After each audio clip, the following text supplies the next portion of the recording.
Bam. So we are live and back at it yet again. YouTube here with fellow YouTuber friend JVS Sam, and we're gonna talk about the biggest and baddest, craziest in the world of movie news, cinema. But before we get into the really juicy stuff, I want to take a moment here. I'm not really sure how many times a month we're gonna do this, but we're gonna do it for the first time right now, which is giving a lesser known person in the world of film a shout out. And for tonight, I'm going to give a shout out to a film director, independent film director. His name is Shane Carruth. Shane Carruth, he was a software engineer turned indie filmmaker. He made his debut with the low-budget sci-fi movie Primer, which won the Grand Jury Prize and Alfred P. Sloan Feature Film Prize at the Sundance Film Festival. And his follow-up, his second film, was the 2013 film Upstream Color. And he's currently working on a third film called The Modern Ocean right now. And I'm going to bring up some images here to sort of highlight this guy's work. Give me 1 second. Let me get the screen share going. Bam. So this was his first film, Primer, which is, to this day, is the most complex time travel film that I've ever personally seen. A movie called Looper by Ryan Johnson is actually my favorite time travel movie, but that's a story for another day. But Primer is a film that he wrote. He scored the music. He produced it himself. He edited it himself. He directed it himself. Hell, the person on the right is Shane Carruth himself, one of the main characters of the film. Is highly, highly recommended. And then his second film in 2013, which is called Upstream Color. Let me bring up this poster again. This dude's a fucking beast, man. He wrote, scored the music, produced it, directed it. That's him right there as one of the main characters yet again in his second film. And Upstream Color is the one that really did it for me. I mean, I love Primer. It's like a 10 out of 10 for me. But this one, not only is it a 10 out of 10, but like it's really difficult. It's a very abstract film, same as the first. The best way I can describe Upstream Color is that it's about these two characters right here who they literally undergone like mind rape, and I mean that quite literally. There's like this character in the film, he has these little insects, and like he injects it into people, and by doing that, it allows him to sort of have power over these people, take money from them, whatever. And then after a certain amount of time, he takes this bug out of them, he disappears. They wake up from mind control. They don't remember it. They don't remember anything, and their lives are sort of destroyed. So basically, this film is about those two characters.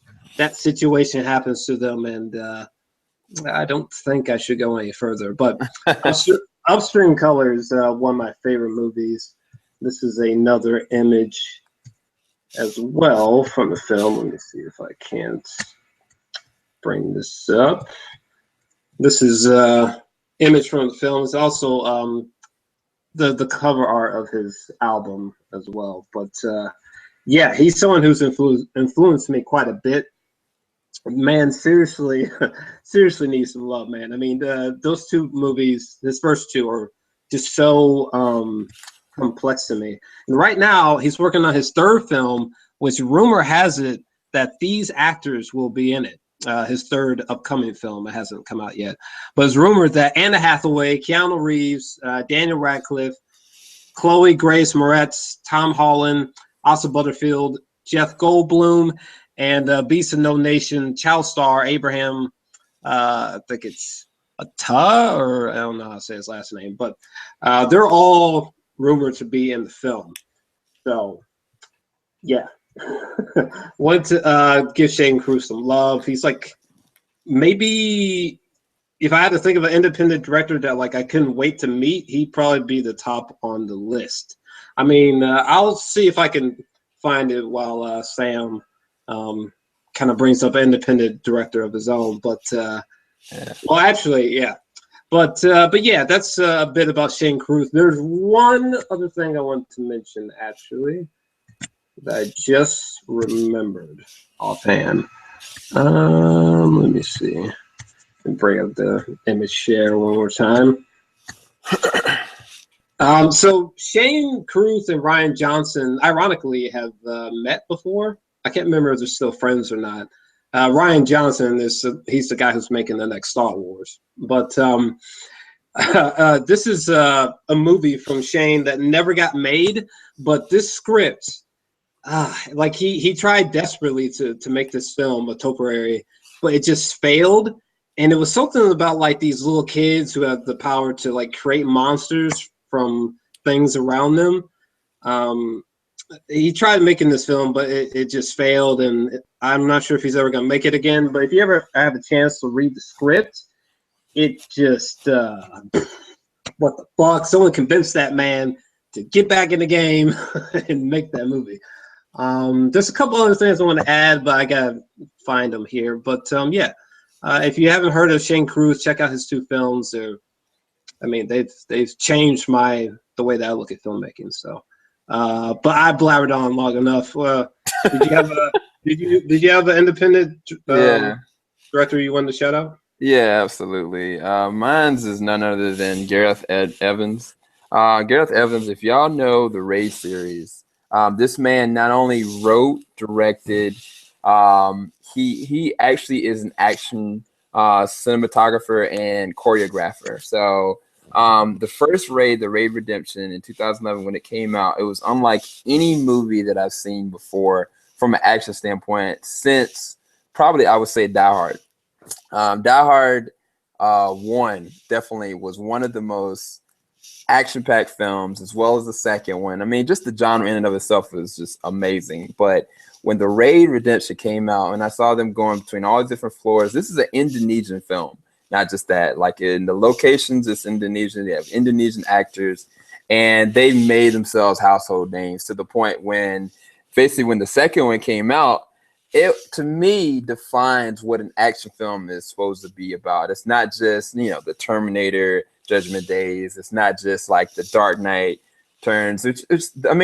When the Dark Knight came out, like that was not just a action-packed movie. That was a great film. But the way that he built the Raid 1 and the Raid 2, they are defining action films. And if any of y'all know who that is, the man Gareth Evans is the one that actually directed it and brought this to life. If y'all have been waiting for the Raid 3, that's supposed to be coming out within another 3 to 4 years. The only problem with that is that he's actually going to be making an Americanized version, or it's kind of producing, co-directing for it. So there's going to be an American version of the Raid that's going to come out. I'm not really all that excited about it because I worry how that translation always never goes right. But at least he's going to be making a number 3, as well as he's got a couple side projects. He's got this one movie called Blister, which they haven't even explained what that's about. All they know is kind of like a cop drama. But as well as there's basically a YouTube account that he actually has that I was going to do a reaction to a video that he just put up. The name of it is Previs Action. And I can't wait to look at it because a lot of my friends who are fans of the Raid and the Raid 2, they said that this is only like a 5-minute clip, but the way that he did the cinematography, the action, as well as the choreography is on point. And based on just reading it, it was only shot in like 3 days time frame, but he put a lot of effort into it. And to me, like household names now in Rami, that is played by the actor Iko Uwais, and then the guy that played Mad Dog, Yon Yon, and Rowan. These guys are amazing. Matter of fact, they were featured in the new Star Wars film briefly until those creatures attacked them. But either way, I had to give a shout out to Gareth Evans because for me to be able to move forward with my directing and stuff like that, I need to understand the mind of a person that not only understands how to direct a good film, but understands how to make a great action film and choreographic and doing it the right way. And he is the embodiment of that. And I think that this is just the plateau for him. I think he's going to go a higher level. So if you've not seen The Raid 1 or 2, I highly recommend you go and check it out. That is featured with Gareth Evans at the forefront of it. Mm-hmm. And you said he was the one who made Monsters, right? Gareth Evans. Oh, Gareth Evans? Yeah, he's the one that made The Raid and The Raid 2. Oh, my father. Gareth Evans. Yep. The dude is a monster, man. I don't know how the American version is going to be. I'm kind of worried about that. It's probably going to suck. Yeah. Like, to be quite honest with you, I mean, if Old Boy is not an example of that, then nothing else is. But who knows? I mean, it might surprise me. Oh, okay. But yeah, no, that was definitely a cool person to give a shout out to. The only thing I was gonna mention was Shane Carruth. Let me bring up this image really quick. One thing I was going to bring up is that for his first film, Primer, a lot of fans have done, like, it's so complex, a lot of fans have done, like, they made, like, diagrams to try to, like, make sense of the movie. And my favorite one is this one right here. I don't know how well you can see that, but, like, whoever the fuck spent some time trying to, like, make this diagram to make sense of this one movie should give you an idea of just how complicated it is.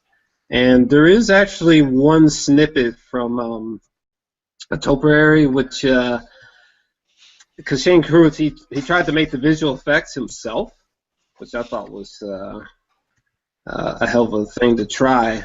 And this is like a little clip from a topiary, which he is claiming that he won't ever make, which was about those kids who make monsters from stuff around them. So I guess this was a monster maybe made in a junkyard or something. What in the world? But yeah, man.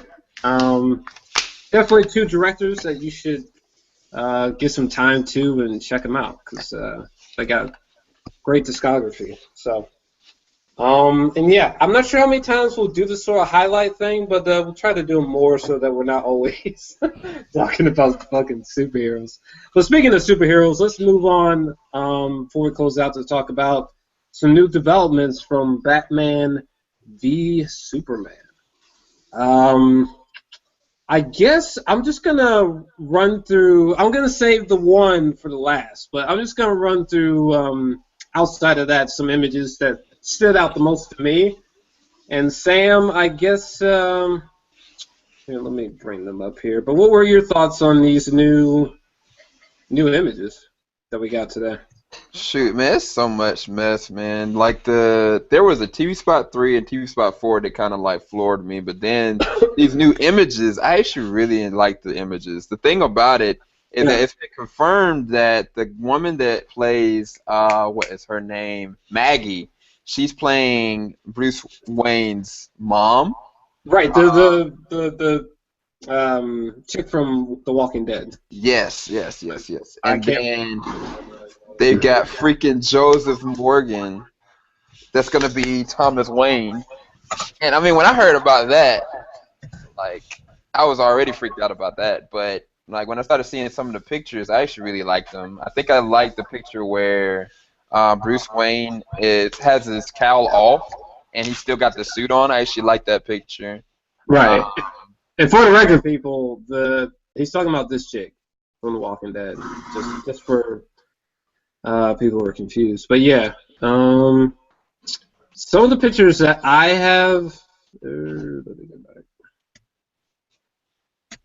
Let me see. Oh shit. 1 second. All right, sorry about that, but this is one of them. What do you think about this one? That one I liked. I mean, I didn't have any real problem with it. I mean, this is the whole thing about what I realized about this film. This is not just an authentic created film. This is being taken directly from The Dark Knight Returns. The Dark Knight Returns, the tone is basically you've got an older Batman that's seasoned, that's gone through it, and has quit being Batman. And the Right. only reason why he goes back into the fold is because something starts happening to Gotham City. They've changed that and moved it that Superman is the threat. And so it's like he's a glazed over older Batman. And so I don't have any problems with this. I think that he's probably going to be the darkest Batman we've ever seen. But to Sure. me, I think that Ben Affleck looks like Bruce Wayne is supposed to look. If I'm thinking about the animated series, he Yeah. literally looks the part. And even like when I heard the dialogue, I don't know if any of y'all seen the TV spot number 4. The dialogue with him and Jeremy Irons in that TV spot 4, that identifies who Bruce Wayne is. And I Yeah. thought he played it really perfectly the way that it came out. Yeah, I accidentally watched that TV spot. It truly was an accident, but I watched that TV spot. That's the only one that I've seen that's like new, but I thought it was cool. It was interesting for sure. There was this image as well. It's like Ooh, I, sexy. I, I almost like fell out of my chair when I saw this shit. I was like, God damn! Like it was crazy.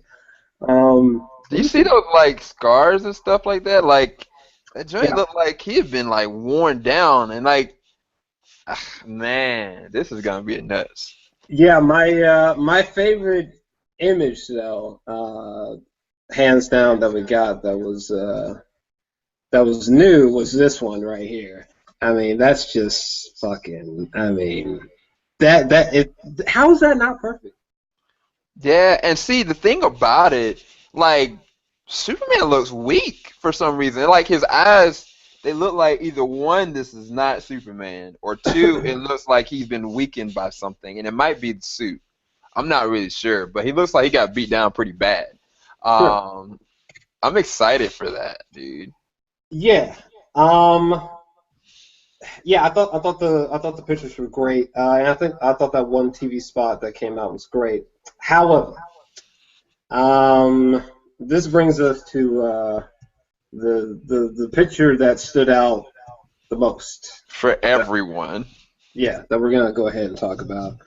I guess I'll try to quickly summarize my thoughts on it quick before I hand it off to you, just so people can have some time to look at it. But this is the picture that people been losing their shit about. So apparently this is an official picture.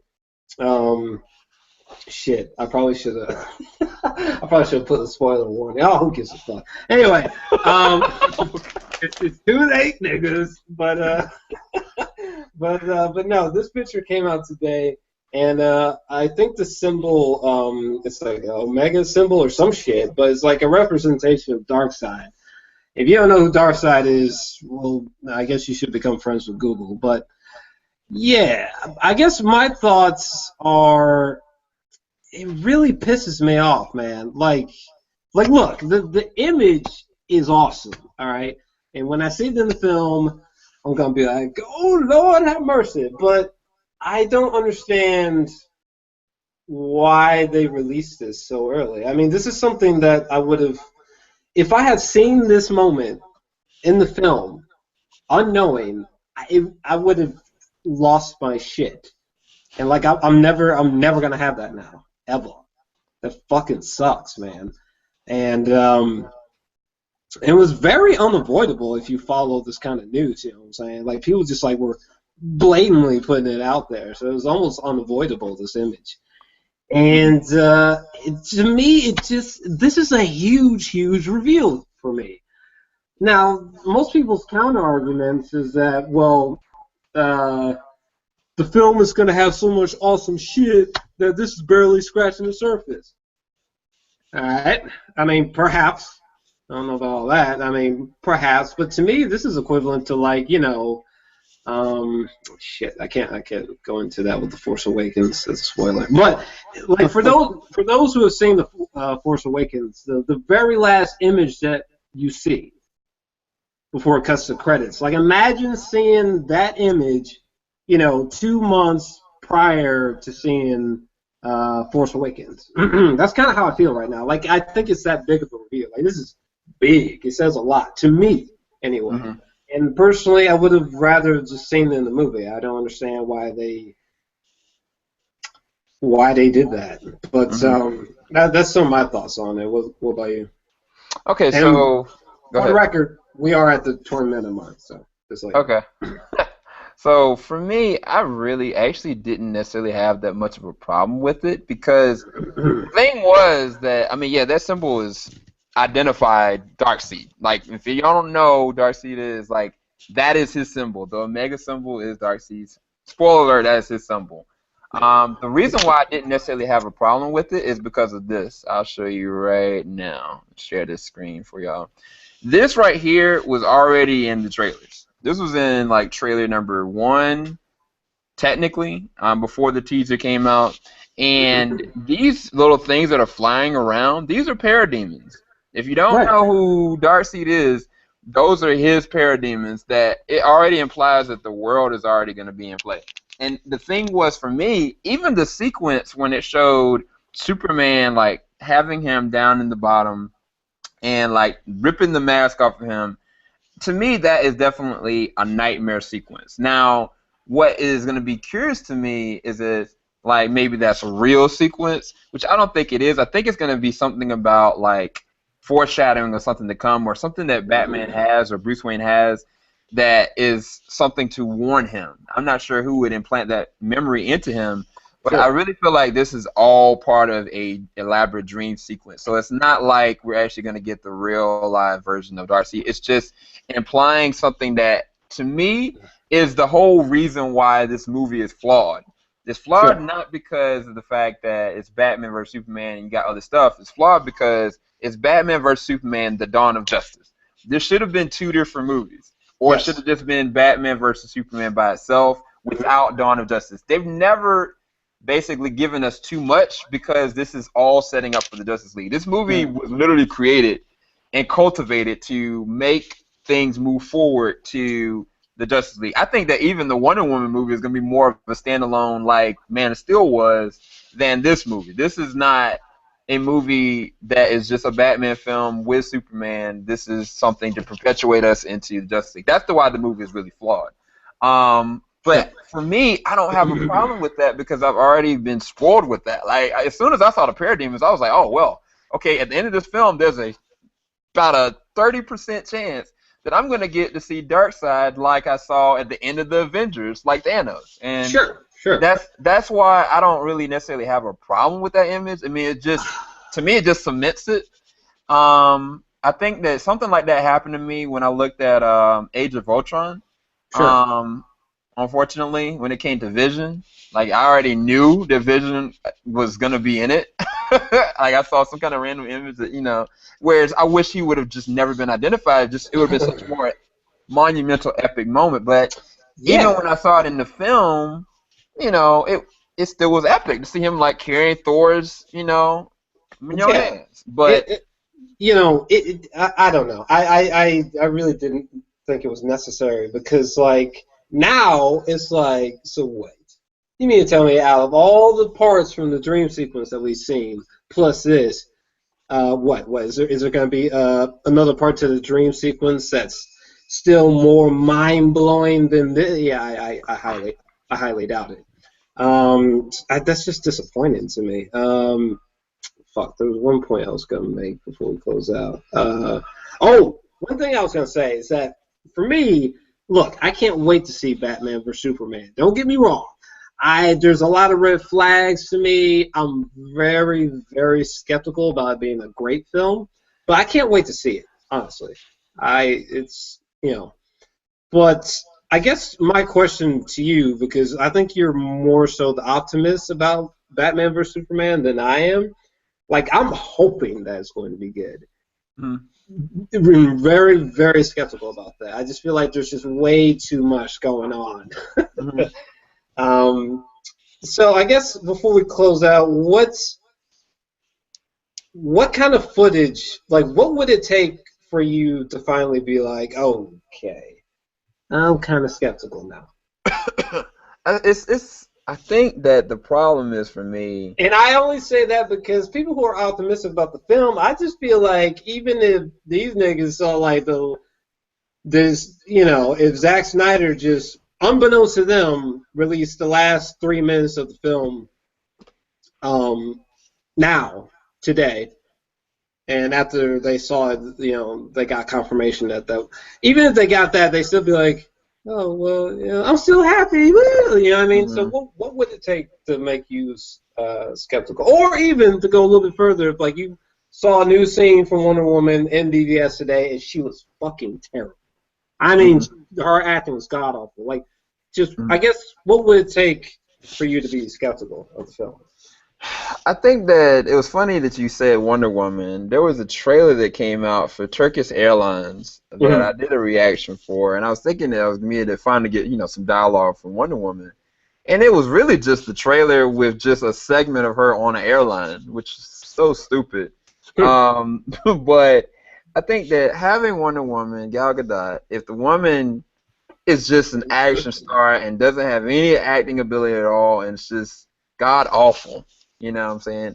I mean, yeah, it's gonna definitely put the movie down, in a lot of different ways because she's gonna be the thing that's needed to make them the Trinity, not just Batman versus Superman, the world's finest. Like, if Sure. she's not on point, it's gonna be a real problem moving forward to the Justice League. It's like she is the female lead. Like, I mean, everything that's gonna be platformed from Justice League is gonna be carried onto her. Like, even the movie's already being made, and we don't know how she even gonna do. I mean, that to me is the only thing that I'm worried about. The only thing for me, like I was trying to say, is that everything that I've seen, I haven't had a problem with. I haven't had a problem with Batfleck. I haven't had a problem with Superman either being Bizarro Superman or Superman that's being controlled by the government. I haven't had a problem with Doomsday in his infancy, not an official version of Doomsday because that implies we might get a Superman Doomsday later on. I haven't Sure. had a problem with the Parademons and the Omega symbol being shown. I mean, all these different things are just making me more excited for the film, even though I don't need that right now. Basically, the thing for me is like, you don't have to show me any of this. Like, I'm fine. Like, you already invested me in the first trailer. Sure. Like, just let me watch till March, and I got it. But it's like we got a whole nother month, and I feel like they're gonna be pooping out nothing but TV spots, Oh and yeah, it's like I'm gonna have to cut myself off.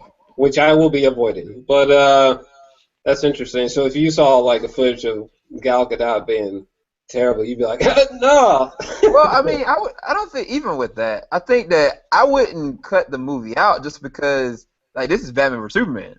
I think Yeah. the movie would be lackluster and be C rating, whereas it could have been like a A rating and moving them on to the new franchise. Like if she's not good and this movie is classified as a C, which I don't think that's the minimum this movie is going to be able to get. Sure. Um, I think that them going into the Justice League is going to be kind of a problem, as well as anybody having any, confidence her own movie, because a lot of women they are excited for this Wonder Woman film.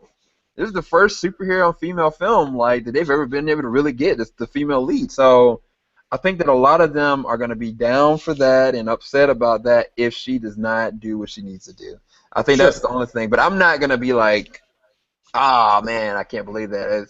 It's just gonna suck. It's gonna suck for moving on as a DC fan. Okay.